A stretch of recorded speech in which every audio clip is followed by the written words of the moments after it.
네, 반갑습니다. 두 번째 시간입니다. 두 번째 시간은 이제 한국사로 본격적으로 들어가도록 하겠습니다. 주제는 흥선대원군의 집권과 내정개혁입니다. 보통 우리가 그 교과서의 내용을 구분할 때 요 시기부터를 보통 근대라고 이야기를 합니다. 요 시기가 굉장히 우리 역사에 있어서 변화가 많은 시기였다. 이렇게 이해하시면 될 것 같습니다.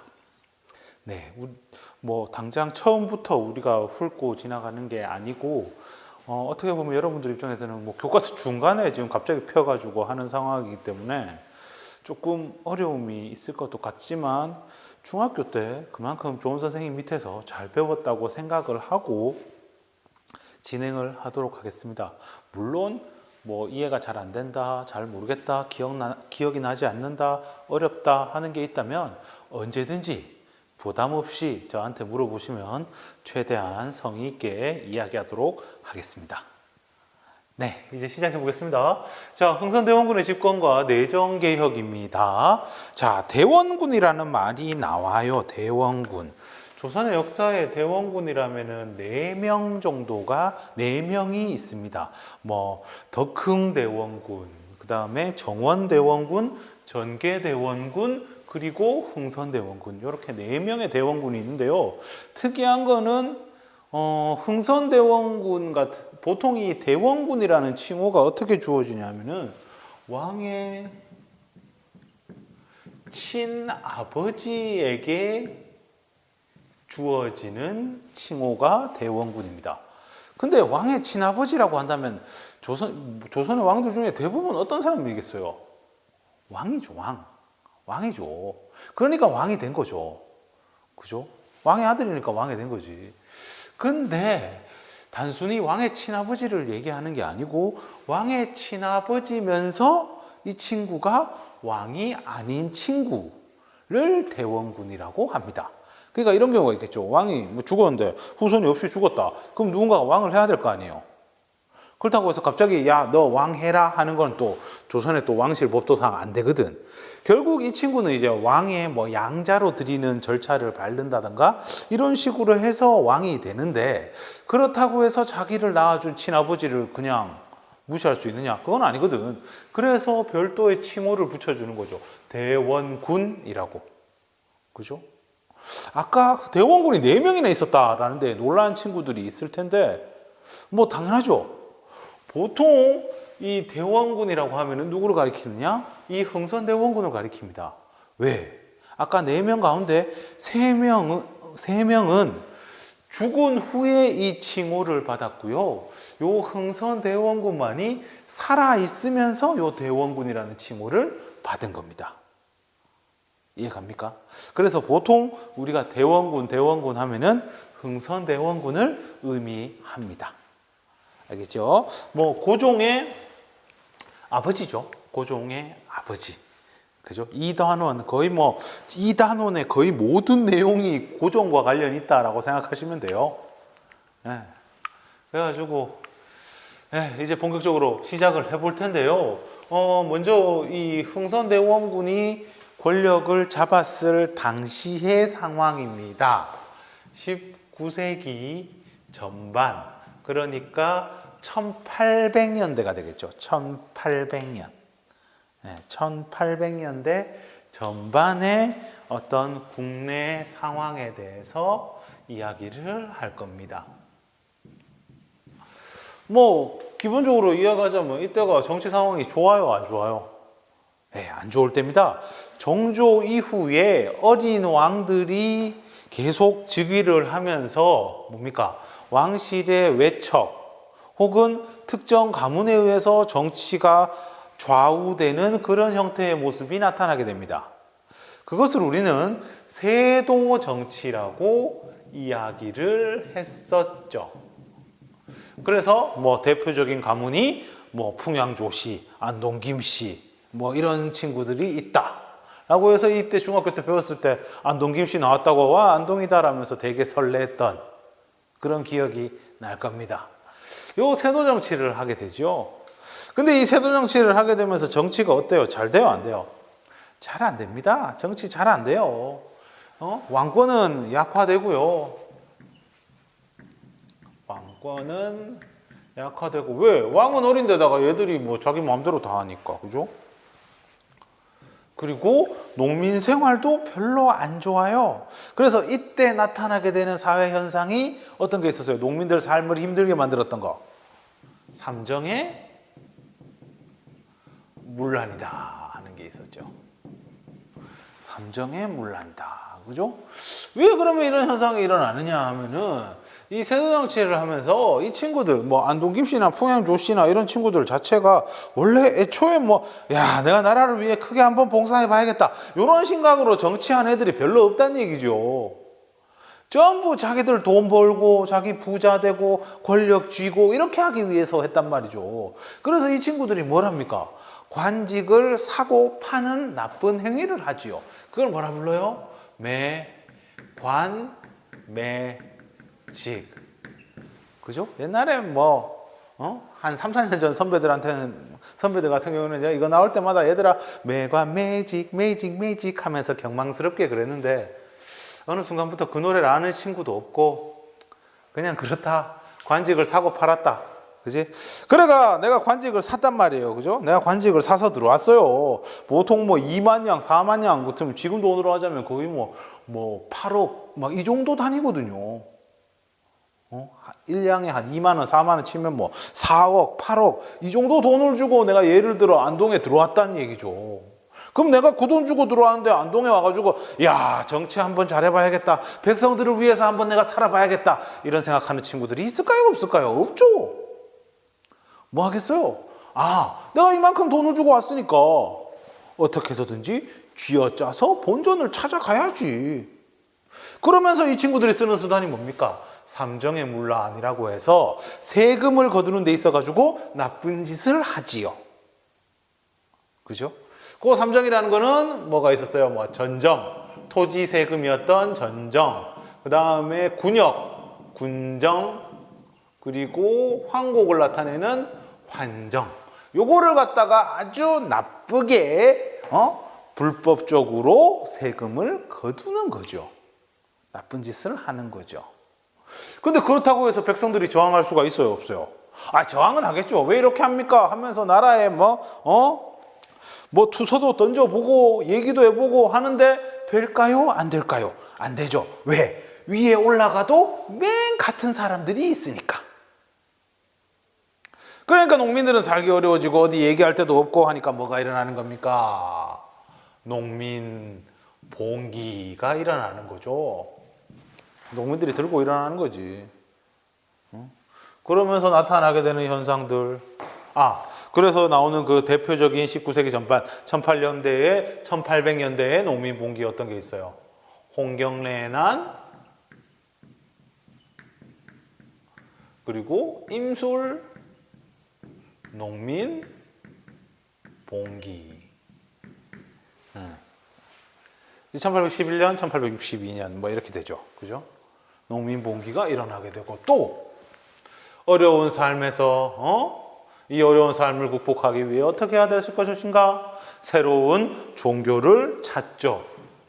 변혁 사상이라고 좀 좋게 적어 볼게요.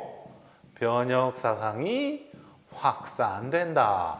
요 대표적인 게 어떤 게 있습니까? 서학이라고 불렀던 천주교, 그리고 동학, 이렇게 되는 거예요.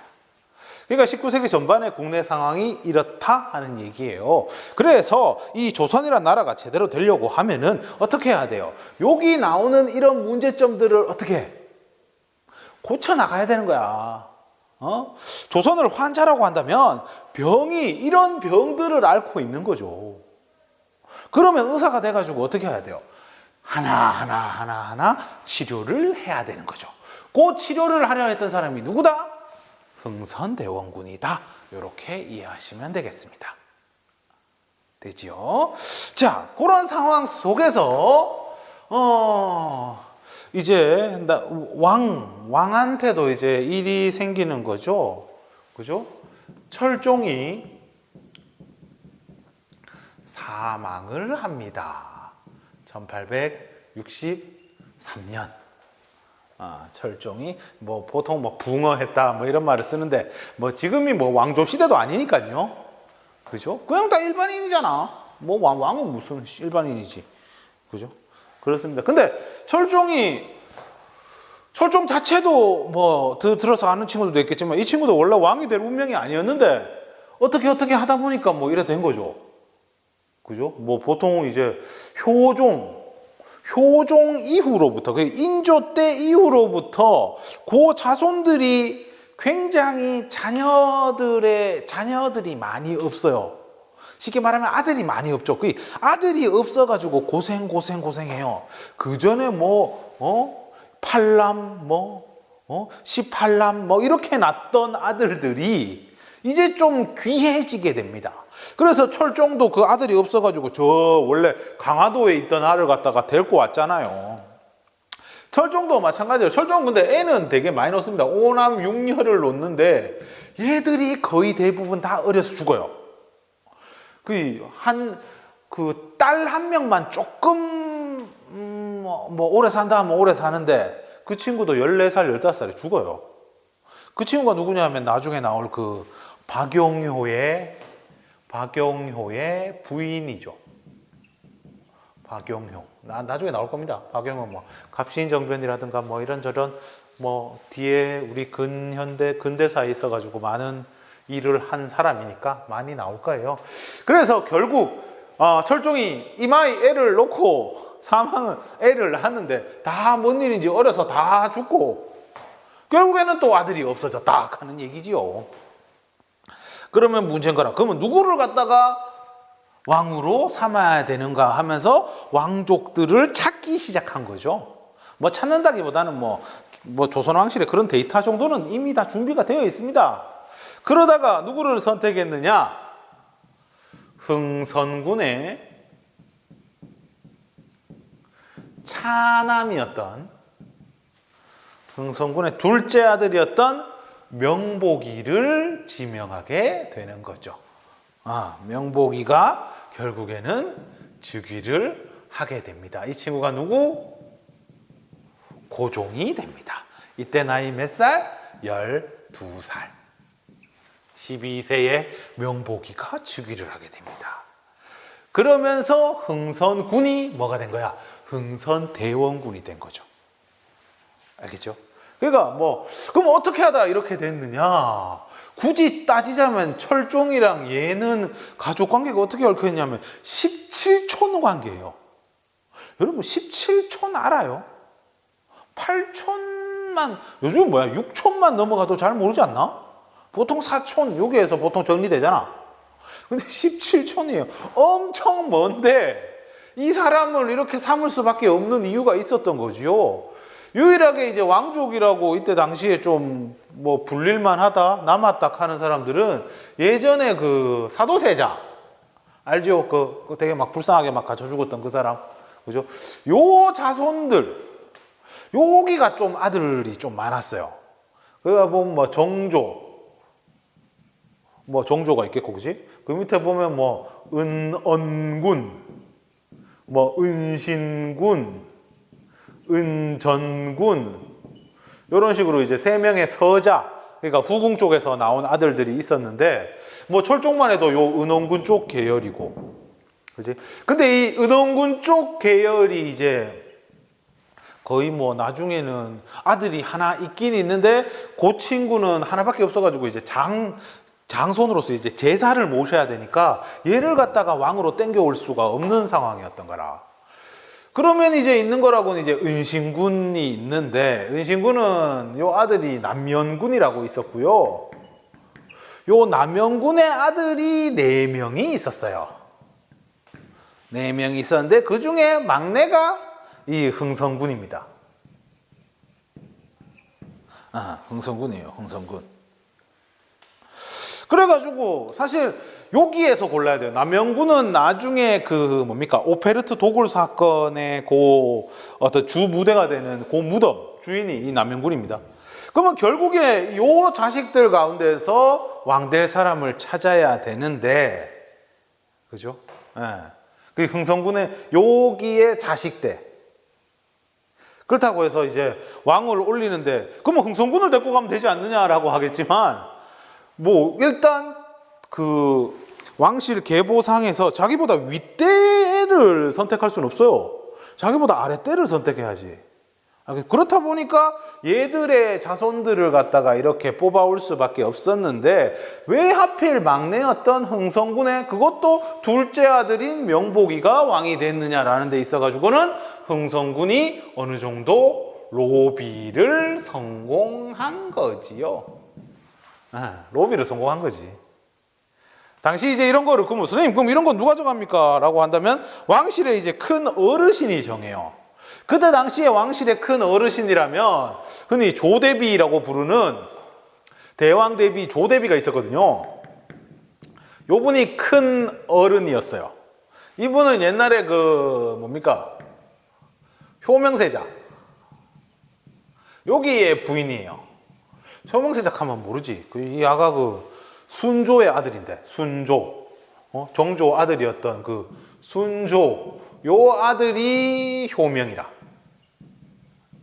그 우리 그 KBS 드라마인가요? 그 구름이 푸른 달빛. 그죠? 거기에 나오는 그 박보검 이 친구죠. 근데 어려서 죽었어. 요 친구의 부인이 그 뭡니까? 이 조대비예요.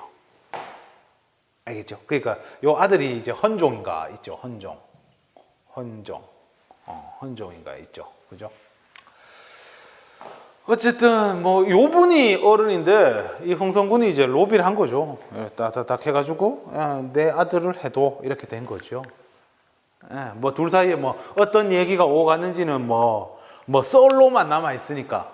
그 이 사람이 이제 풍양조씨니까 같은 세도 가문 안에서도 그 안동김씨, 풍양조씨 이렇게 있는데 요 둘이가 이제 은근히 좀 라이벌 관계니까 그거를 긁어가지고 했다. 그러니까 우리 집권해가지고 우리 안동김씨 한번 몰아내 봅시다. 뭐 이런 식으로 해가지고 이제 설계했다 하는 사람도 있고 그런데 하여튼 뭐 흥선군의 차남이었던 명복이가 좀 나이가 적절했던 것 같아요. 사실 야위에 아들이 더 있었습니다. 흥선군은 제면이라고 19살짜리 첫째 아들 장남이 있거든요. 근데 그 친구를 선택 안 하고 굳이 둘째를 했다 하는 건 의도가 있는 거죠. 왜? 왕이 어렸을 경우에는 왕실의 큰 어르신이 대신 정치를 해줘요. 그거를 가리켜서 우리가 이제 수렴청정이라고 하는 거죠.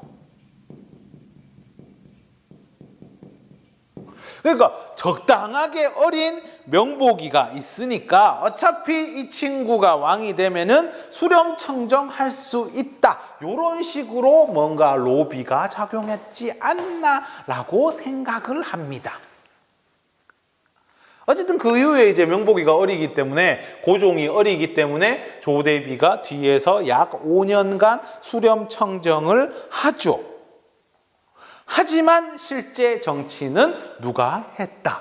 흥선군이 흥선대원군으로서 정치를 했다 하는 이야기죠. 뭐 생각해보니까 횡설수설 한 것 같은데 뭐 어쨌든 결론적으로 얘기하자면 이렇게 어려운 일이 있었는데 요 상황 속에서 여러 복잡한 과정을 거쳐가지고 흥선대원군이 등장했다. 그러면 흥선대원군은 이런 문제들을 어떻게 고쳐나갈 것인가? 그거는 좀 쉬었다가 이따가 하도록 하겠습니다.